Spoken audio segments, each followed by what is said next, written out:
దేశవ్యాప్తంగా real estate మందగమనంలోకి జారుకుందని మరో report స్పష్టం చేస్తోంది. ఈ ఏడాది 2025లో దేశంలోని 7 ప్రధాన నగరాల్లో నివాస అమ్మకాలు 14% తగ్గాయని ప్రముఖ రియల్ ఎస్టేట్ కన్సల్టెంట్ సంస్థ అన్రాక్ ఓ రిపోర్టులో వెల్లడించింది. ఇళ్ల ధరలు పెరగడం వల్ల మొత్తం విక్రయాల విలువ మాత్రం 6% పెరిగి 6 లక్షల కోట్ల రూపాయలకు పైగా నమోదైంది.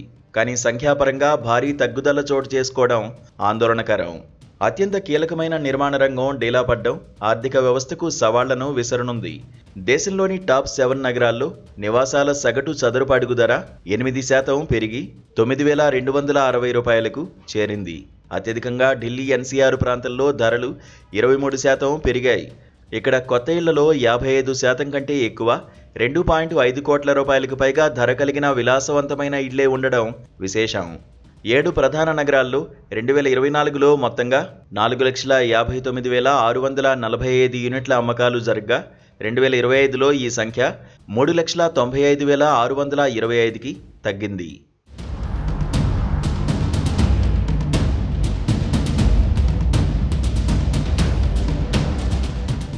ఐటీ రంగంలో ఉద్యోగ కోతలు, భౌగోళిక రాజకీయ ఉద్రిక్తతలు, పెరిగిన ఆస్తి ధరల వల్ల అమ్మకాల్లో మందగమనం చోటు చేసుకుంది.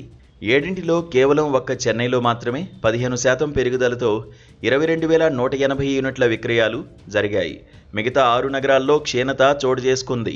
హైదరాబాద్లో 2024లో 58,540 యూనిట్ల అమ్మకాలు జరగ్గా 2025లో 23% పతనమై 44,885 యూనిట్లకు పరిమితమయ్యాయి.